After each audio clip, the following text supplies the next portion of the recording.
தென்னாட்டுடைய சிவனே போற்றி, எந்நாட்டவருக்கும் இறைவா போற்றி. இன்றைய ஆன்மீக சிந்தனை.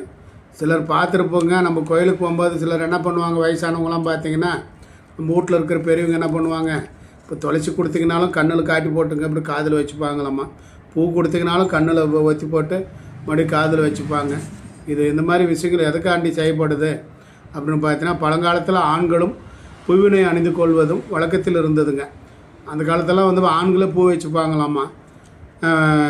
ஆண்களும் தலையில் கொண்டை போட்டுங்க இவங்களும் பூ வச்சுப்பாங்களாம்மா. அந்த கொண்டையிலே மலர்களையும் சூட்டி கொள்வார்களாம்மா. இதற்காக சங்க இலக்கியங்களில் நிறைய ஆதாரங்கள் உண்டுங்க. ராஜராஜ சோழனுக்கு கூட மும்முடி சோழன், அதாவது சேர சோழ பாண்டிய தேசங்களை ஆள்பவன் என்ற கணக்கில் 3 கொண்டைகளுடன் உடையவர்களாகவும் சரித்திர குறிப்புகள் சொல்கின்றன. ராஜராஜ சோழனுக்கு 3 கொண்டைகள் இருந்துச்சாம்மா. ஸோ அதுக்காண்டி சேர சோழ பாண்டிய தேசங்களை ஆண்டதுனால மும்முடி கொண்டை உடையான் அப்படின்ற ஒரு பெயரும் இருந்ததாம்மா.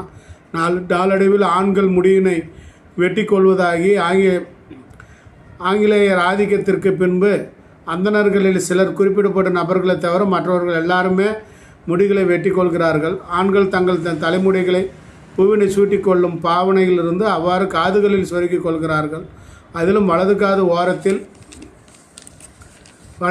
ஓரத்தில் கங்கை குடிக்கொண்டிருப்பதாகவும் அதனால் வலது காது என்பது நமது உடலில் புனித தன்மை மிகுந்த பகுதியாகவும் ஸ்மிருதி கைகளில் சொல்லப்படுகின்றன. அதனால் புனிதத்தன்மை மிகுந்த அந்த பகுதியினை இறைவன் பிரசாதமாக பெறப்படும் துளசியும் புவினையும் சொருகிக் கொள்கிறார்கள்.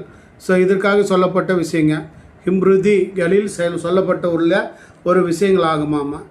ஸோ இதுதான் அதனுடைய உள்ளர்த்தங்க. அனைவருக்கும் அனைத்தும் கிடைக்கட்டும். நன்றி, வணக்கம்.